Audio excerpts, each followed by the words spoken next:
Welcome, everyone. We're going to get started in just a second. We're just letting everyone log on.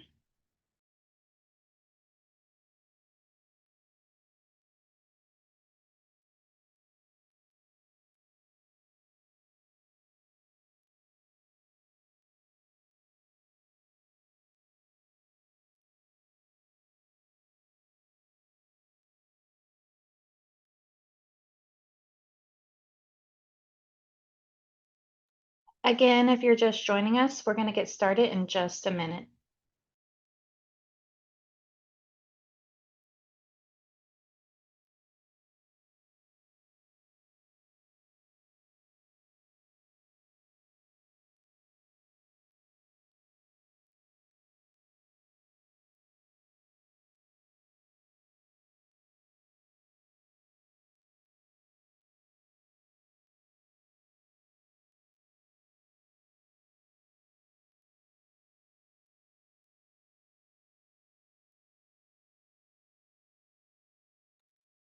Again, if you're just joining us, we're going to get started in just a minute.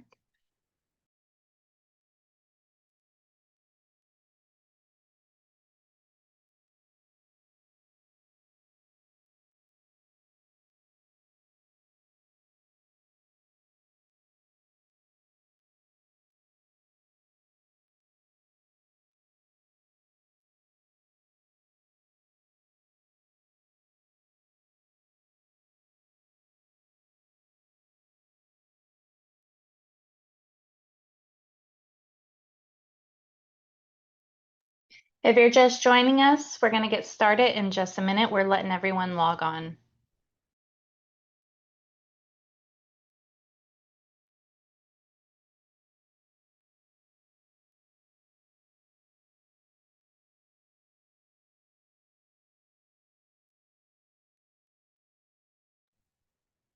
All right, welcome everyone to the Debriefing Conference for Deliverables-Based Information Technology Services.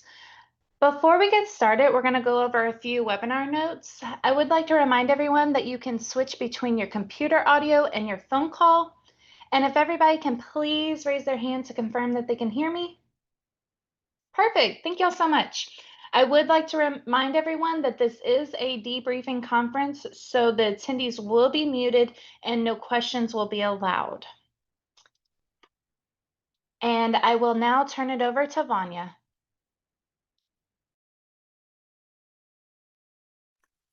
Hello, everybody. Welcome. And I want to welcome everyone here. I want to introduce my director, Stephanie Harrison. She is the person that pretty much supports us and help us get all of this work completed. I also wanted to introduce Julia. She is my she's the procurement lead that is working with me. I'm the primary. She is my backup. So throughout this process, we have worked together for a successful solicitation process, which we are at this point now. I like for you to know that this wasn't a one-person project. It has taken a village. And I'm going to go through the process so that everyone can understand exactly how DIR have reviewed and evaluated the responses for the DBITS solicitation. Next slide, please. So here's our agenda. I'm going to talk to you about the purpose of the debriefing. I don't want anyone to be confused. This is not an individual debriefing for any vendor. It is an overall review of what has been happened. Then I'm going to talk about the objective. We're going to go over the detail of the administrator review. What is a responsive review? What's a responsible review? We're going to talk about how the evaluations were done. Then we're going to see the areas that the overall improvement that we have found throughout the proposals, nothing in particular to one vendor. Also, we're going to go over what the respondents should expect to happen next, and we'll do some closing statements to go over what we expect from you guys as we move along. Next slide. So This journey began October 2024. For those vendors that were with us, we started doing a vendor forum. We did vendor trainings. We did a customer forum. We did pre-solicitation conferences, 2 of them, for the transparency and communication of this process. In addition, the procurement staff have been available and have answered over 624 questions throughout the solicitation Q&A period, and we continue to answer questions even after the Q&A period was over. And I'm saying all of this to you to tell you, to demonstrate that DIR has gone above and beyond to provide all the needed information, all the needed tools for each vendor to prepare and complete a successful response. So the purpose of this debrief is to provide respondents with information on what DIR has learned after conducting a detailed administrative review of 357 responses. To minimize the number of inquiries on results of this solicitation review and evaluation, and to provide respondents with the next steps on the schedule of this solicitation. Most important on the purpose is that the next phases of this solicitation is the critical negotiation process. And it is important that the procurement leads are not bogged down with answering questions and emails that is going to be taken away from us providing you guys with a fast negotiation timeline. So I'm hoping to answer all your questions today. Next slide. So the objective of this is we're going to ask each vendor to please pull your response packages. As we go through this presentation, I want you to review what you submitted. I want you to look at your response packages, okay? And when I say this document is required throughout the process. As a responsive vendor, you will be required to have the documents I am going to discuss. These document information need to meet the requirements to be considered responsible. So we are going to discuss what that is. And then I want every vendor to understand the DIR review process, how detailed and how labor and intensive it has been. But we took the time to do it very carefully and do it right.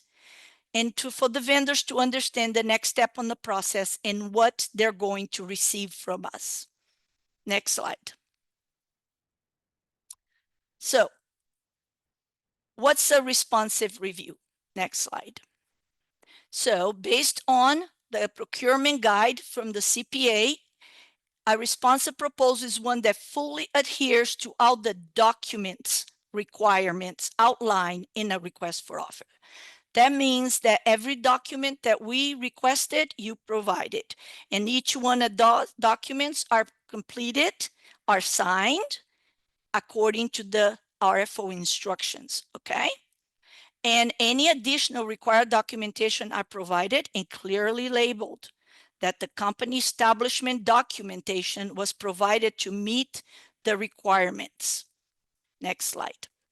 So with your proposal in front of you, each one of you can look at your list of documents that was uploaded to the VIS portal. Please do not look at the documents in your computer that you think you submitted or that you think you should have submitted. Look at your VIS portal uploaded documentation because that's all I had to go by. So the very first document you needed to provide me is your Exhibit A with the attachments and signature. If you do not see that document, you've been disqualified. Okay. Second, Exhibit A1 exceptions. This document needed to be submitted with an NA as no exceptions or with your exceptions. If a vendor did not provide an Exhibit A1 with exceptions, DIR will not negotiate additional exceptions and negotiations. We are going to review only what was provided during the response time. So make sure that you understand that, because if you thought you uploaded an Exhibit A exceptions and it's blank because you uploaded the wrong one, or if you refer on your appendix, on your Exhibit A says response document is attached, but that document was never attached. Just because you wrote it on Exhibit A does not mean I'm going to accept your exceptions. So let's take that right off the table so that everybody understands that requirement. Exhibit B, your hub, is the respondent history and experience.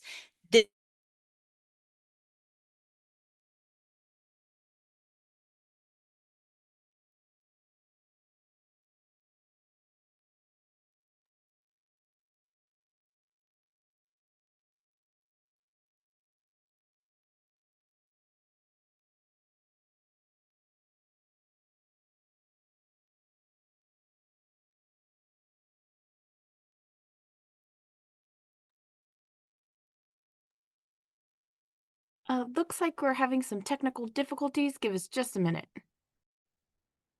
Hear me.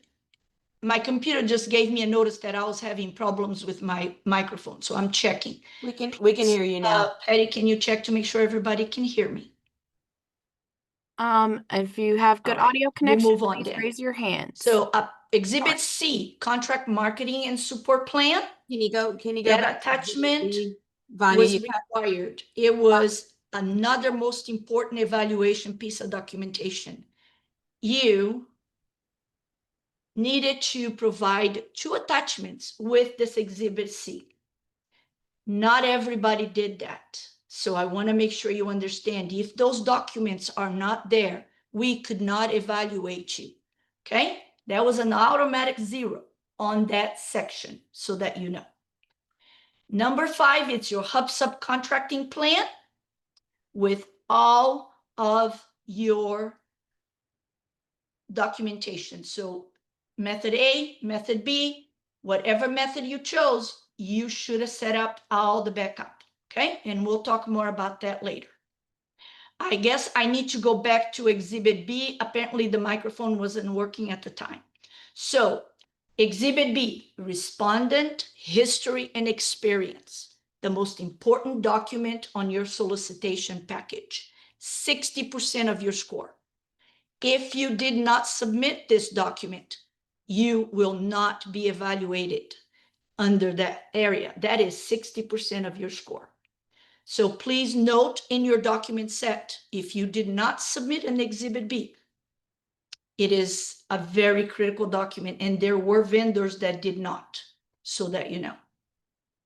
There was also vendors that did submit Exhibit C, and I'm sure it could have been an error. It could have been whatever reason, but you didn't. So there's no way to go back. Okay?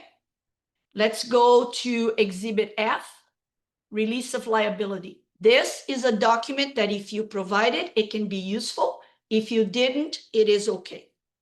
Okay? Depending on your references, if we needed to speak to them, if we didn't have a release of liability from you that we could speak to your reference, we could not do that. So that could also adjust your score. So be aware of that, but it's not document that you didn't have to do it, and you're okay if you didn't, but it does affect how we treat your references, so that you know. Exhibit G, this is a critical document. Everybody take notes and make sure you see it in your package. But here's the deal with the Exhibit G. Your spreadsheet, PDAA, accessibility, had a very important fail or pass portion. And we'll talk more about that, but take a look at it. Some of you did not submit this form. Exhibit H, your accessibility VETSer. This was a requirement for only vendors proposing category 1 development. There was 160 vendors that proposed category 1. So for those, VETSers will be reviewed. Number 9, the most important document of your whole package. This was part of Addendum 1. It was a requirement. Every company must submit establishment document. We gave you some samples of what kind of documents, incorporation documents, articles. There was different types of documents, but the key to this is to the establishment date proof that could be verified. That was how we provided you that information. And vendors that did not propose this document in their solicitation were disqualified. This was a must requirement. Next slide. So now we're going to talk about what is considered a responsible review. So most vendors only look at the section that talks about responsive. Sometimes when a solicitation document talks about responses and proposals, they talk about both responsive and responsible, but most of the time we don't differentiate the two.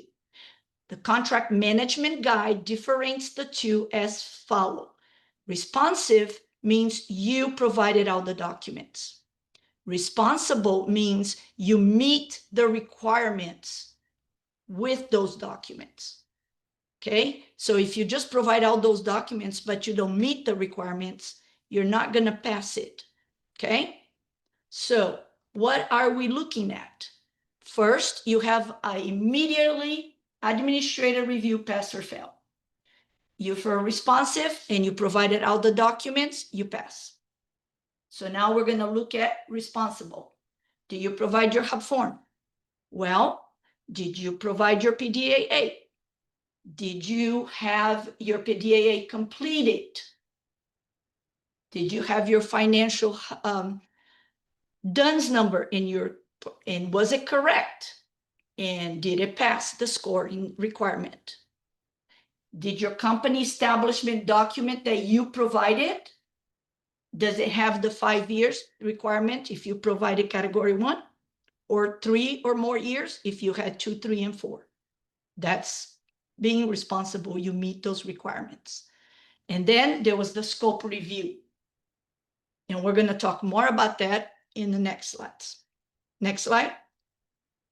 So, document that gave you the instructions for these documents, the way the RFO reads, section 3.8.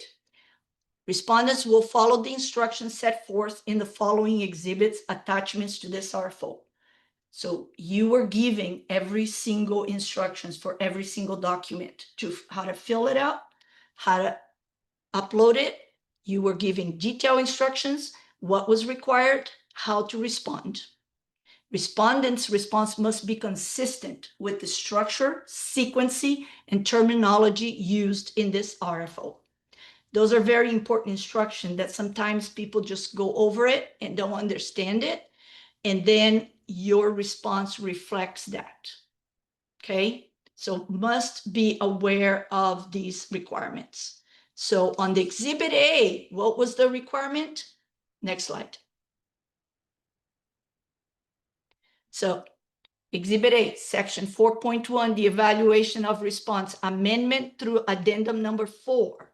Okay, we talked about, we replaced a piece of this, right? We added additional documents. And in this addendum, we answer questions as well. So all of these things we talked about evaluation response, being responsible, the scope of the RFO, the required documents, and most important, the pass and fail. It's right here, very clear. Talks about the PDAA must be completed. 0 PDAA scores, we're not going to pass. No PDAA form was not going to pass. So over here, you got the instructions, and everywhere else during this process and all the communications provided to you, you receive more directions. Next slide. So Exhibit A must have been submitted, must have been signed. So if you're looking at your response package, did you fulfill those requirements? DIR provided this information on several parts of the RFO documentation. The response shall complete and sign the executive form. Any Exhibit A that is not signed, your response will not qualify to move forward. We also require that you use our file convention names, and we gave you this table in several different areas of the RFO very consistently to remind you of these documents and the signatures requirements. Next slide. Then you have your B and C and A1. We told you this on Exhibit A, item 11. Exhibit B throughout the RFO document. Exhibit C, attachment 1 and 2. All respondents must provide detailed response to each question, detailing the respondent's history and experience in providing the services proposed based on the categories that you are proposing. Okay? Very important information that needed to follow. So, not answering a question under the question item and providing information throughout the form itself without following the instructions is not considered answering a question. You must understand how the evaluation of an Exhibit B and C works so that when we go through your evaluation, you can see where you fell short. You cannot just provide us a document where you talk about things all throughout 15 pages, but you're not answering any of the questions. So you know exactly how that worked. Next slide. The PDAA disqualification was clearly specified on 4.2, item D, and also on conference slide from April 9th. Okay, and we specifically said failure to complete and submit your PDAA, it is an automatic disqualification. Anyone that submitted a PDAA form with a 0 score or a blank form also failed the PDAA. Okay, so basically in this class, 6 of the vendors failed this area. 6 of you were DQ'd right here due to these 2 requirements. Next slide. Providing a, no, go back one, please. Hold on.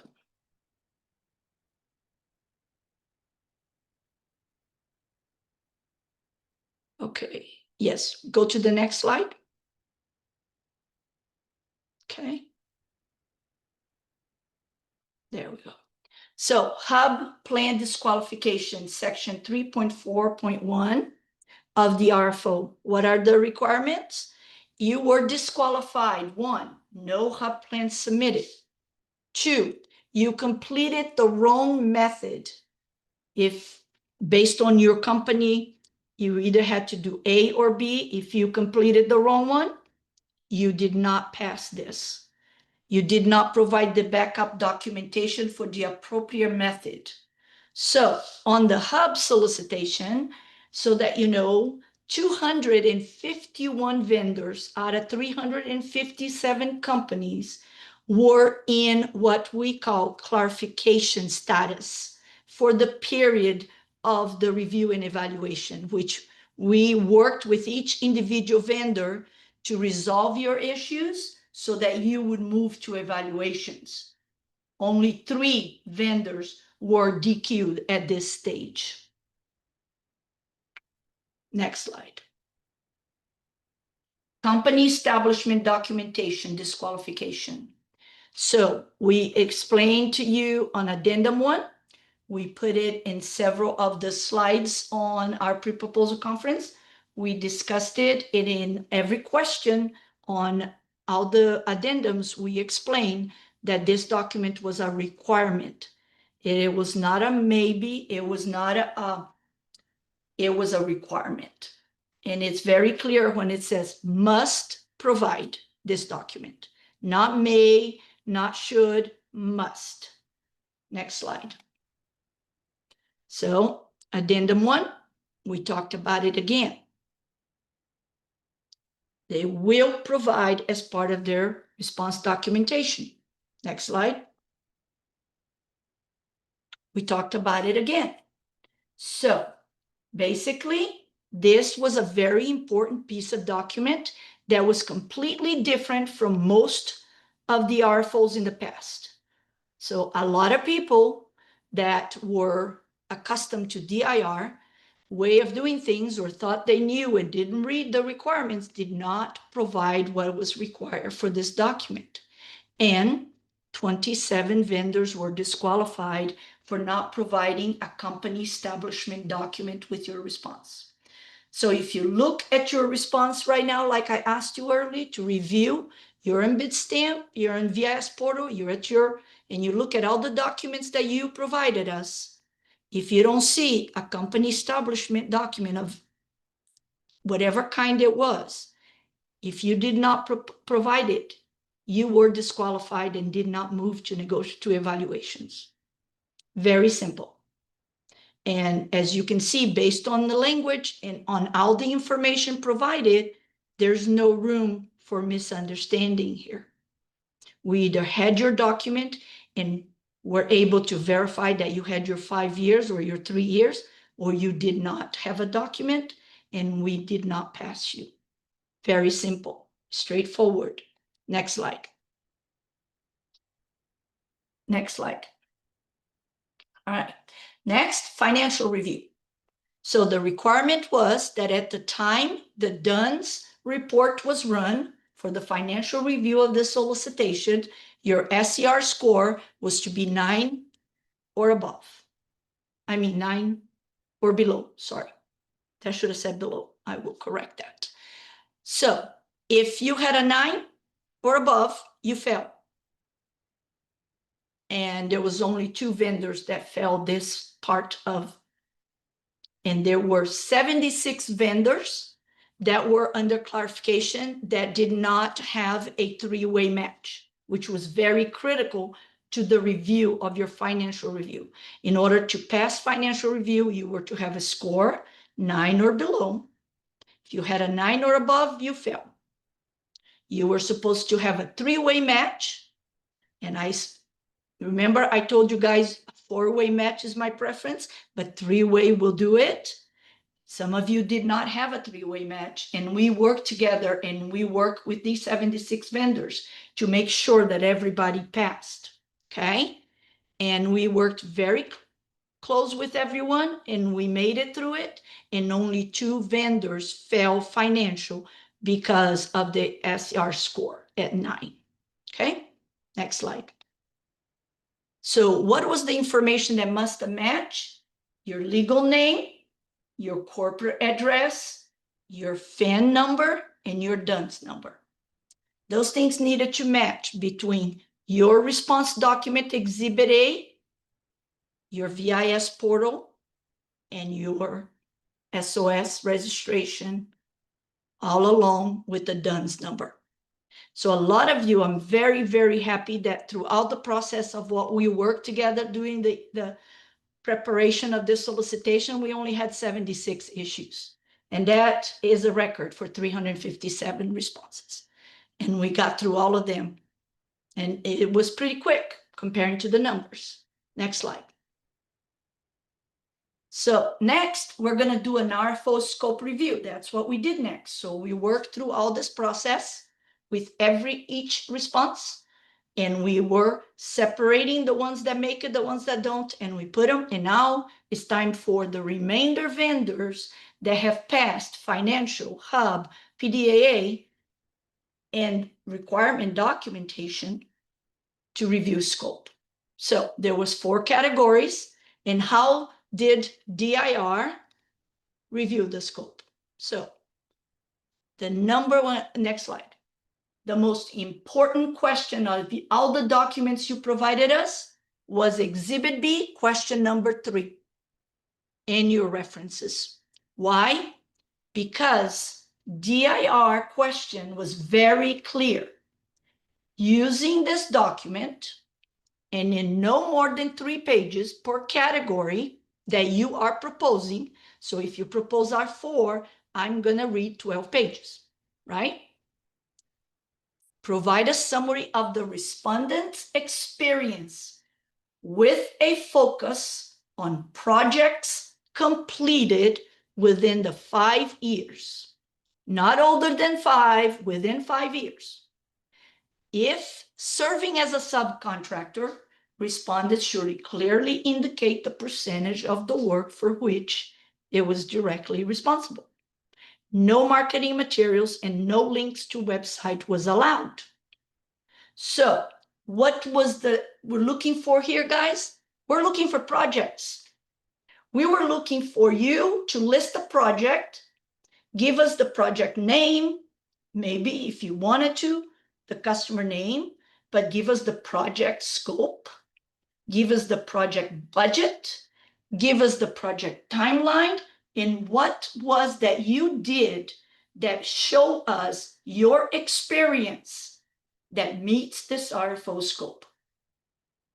Basically, this question is what the rubber meets the road.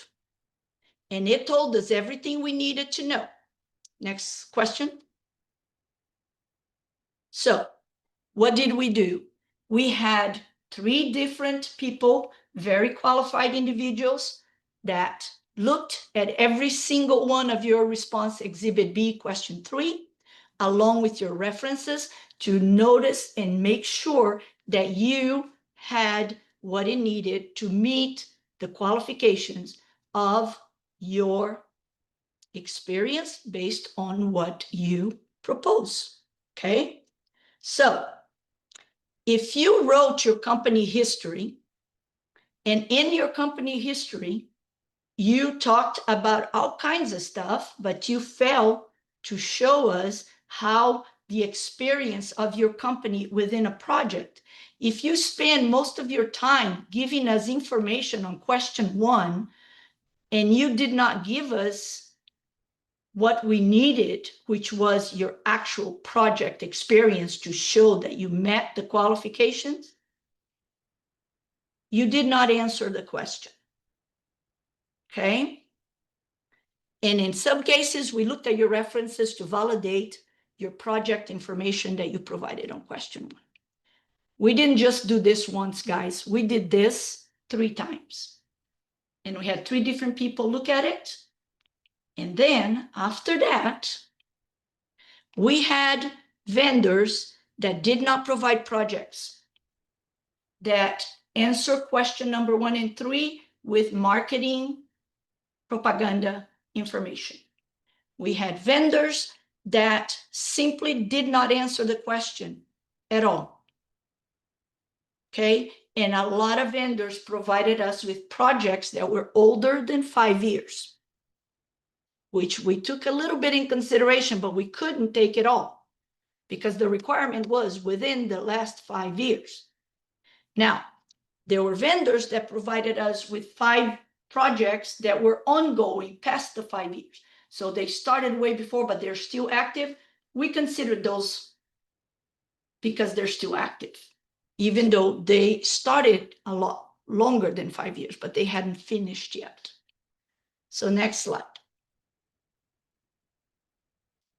So one of the things we looked for while reviewing scope is if you had any exclusions incorporated into your responses. So if you had any cloud broker services experience, it didn't count. If you had professional consulting services experience, it didn't count. What else didn't count?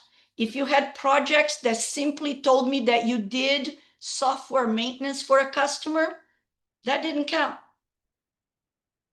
It didn't count for the whole experience. Okay? We explained this many times, that DBITS is a comprehensive services. DIR was not going to award software maintenance by itself or cloud security by itself. We were awarding the category, and you can do anything within those categories, but you had to qualify for the category as a whole. Okay, very important to understand. Next slide. So here's the final results of what we did. Administrator review, responsive and responsible review. 357 vendors, 50 total responses were disqualified. What make those numbers? 9 administrative review round 1, missing documentation. 30 administrative review round 2, either didn't have the sufficient years of experience or didn't provide a company documentation. 3, 2 financial review, 3 hub, and 6 accessibility. Those are the numbers of all the disqualifications, okay? 50 total did not move to evaluations. Next slide. So now we're going to talk about evaluations, and I think we're pretty good in time. I don't believe we need a break yet. And I'm hoping to get this done a lot sooner than 2 hours so that we don't need to take a break and we can save some time. So now we're going to talk about evaluations. DIR team responsible for the evaluations dedicated 100% of their time to complete these evaluations in a period of 8 weeks. Okay? I want you to understand the volume. There were 357. 307 moved to evaluations. We were reviewing 18 questions per vendor.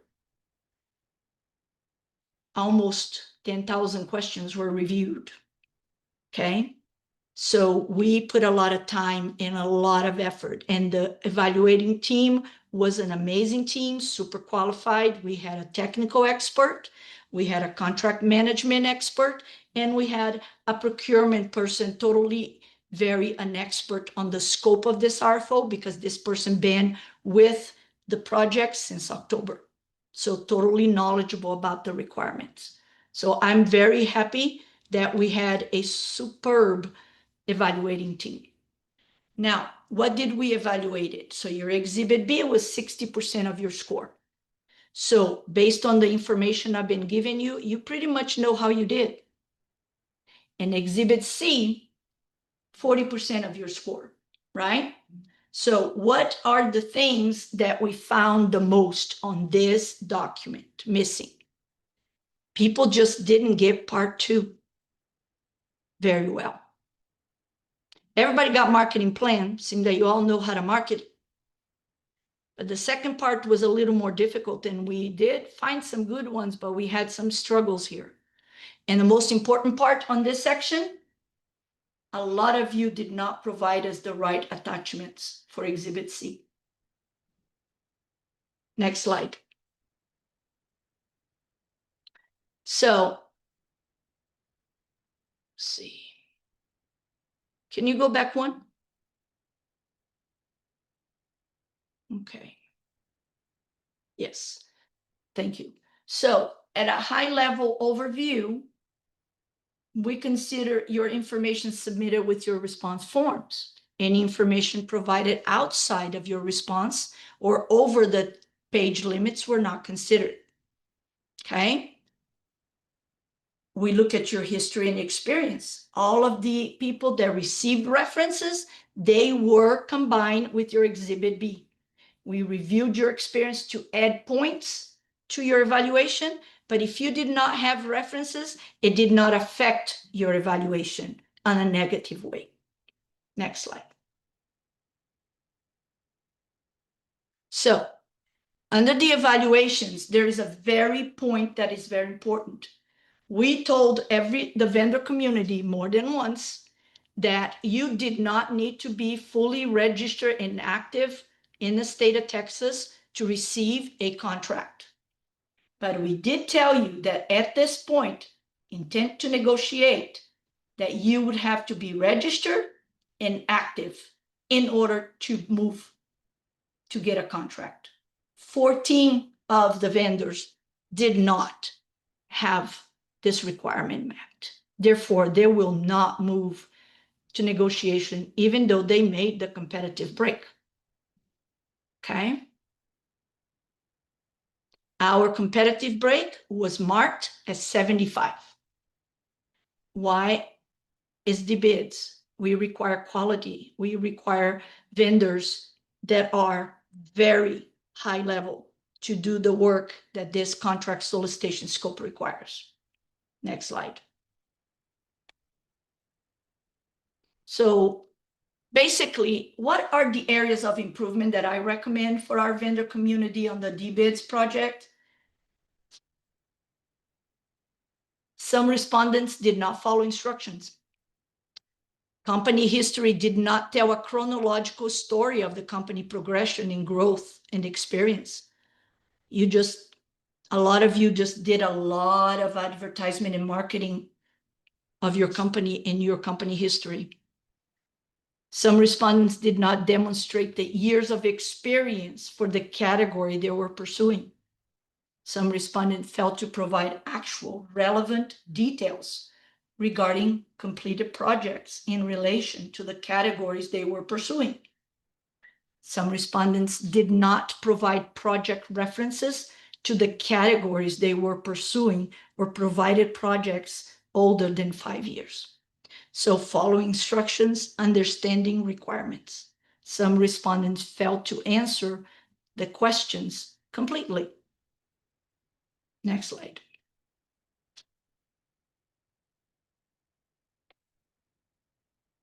So Appendix C, what areas of improvement on your customer plan? Some respondents did not address all the questions. You left some of the questions blank. Some respondents offer emphasis on recruiting talent, but failed to demonstrate the actual talent and skill they have on board to fulfill a scope of work right away. Since this was not a NITSEC, we were not looking for anyone to recruit talent to do the job. Yes, there would be some subcontracting, absolutely, on some of the scope of the work, but we're looking for companies ready to go when they get a scope of work. Some respondents failed to answer the actual question and provided information not relevant to the question or scope of work. Some respondents provided a very generic org chart and failed to address all the required areas in that org chart. And most important, very few showed the DIR team managing the contract within their org chart.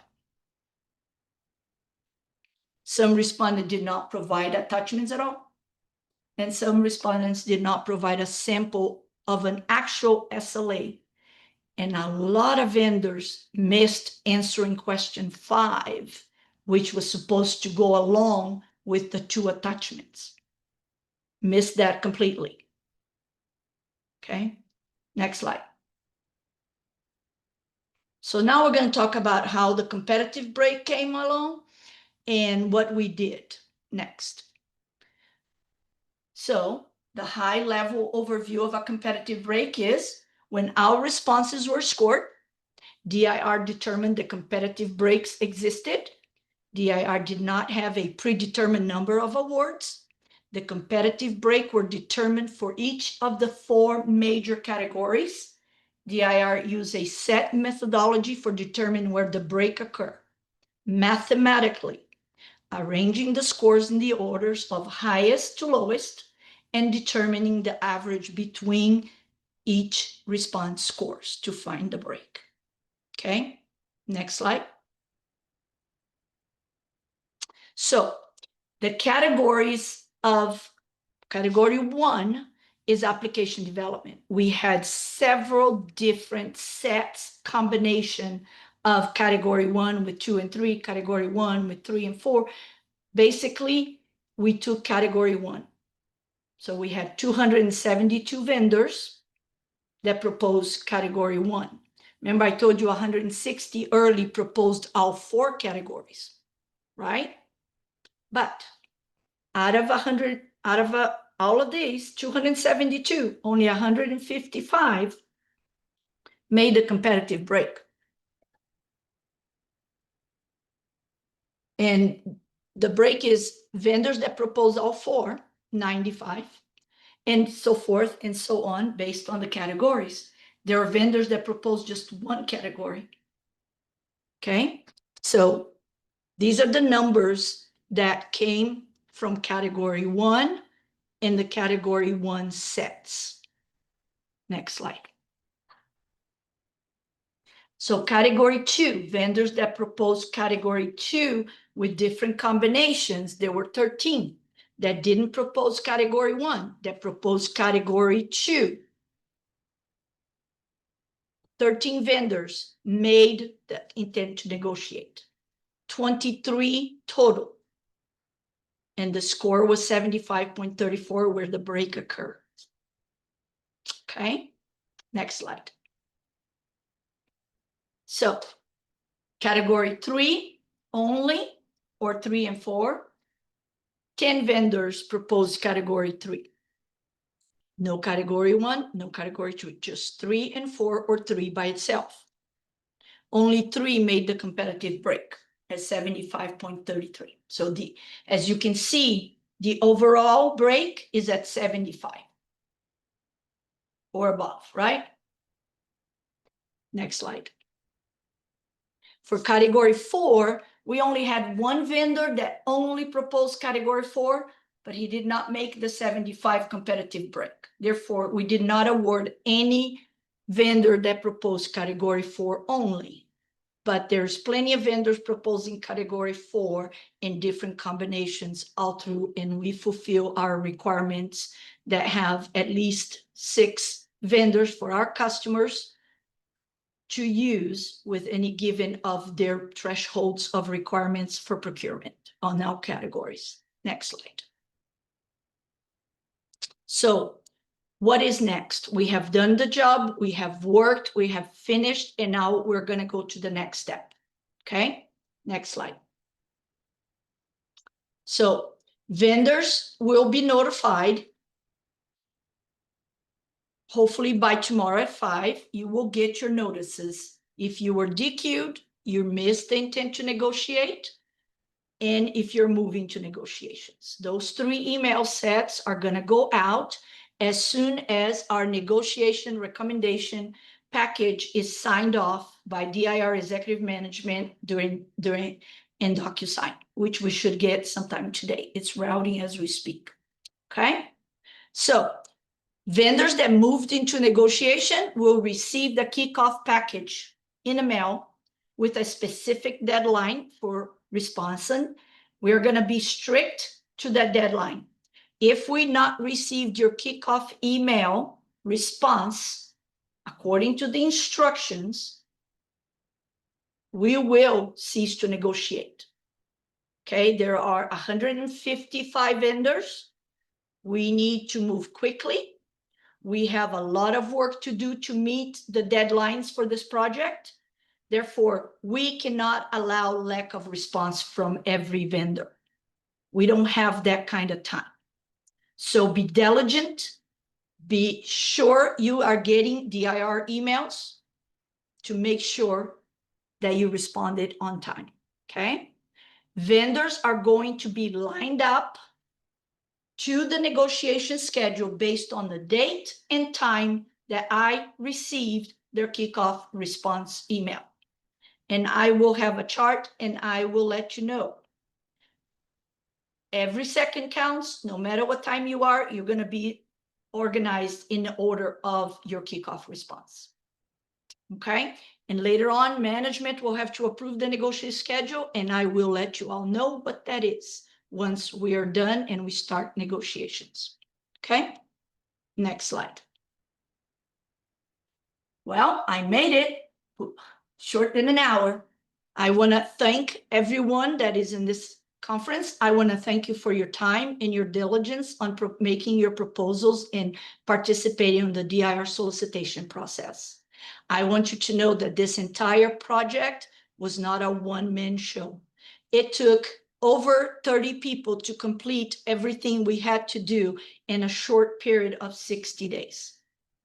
And we are on schedule, and we are hoping to have everything done and to you by 5 o'clock tomorrow. And thank you for your time. And please let me know via email if I can help you in any way, but keep in mind, every minute I spend answering emails and taking care of things that you already have answers to in our documentation is time that I could be negotiating contracts. Okay? Thanks again.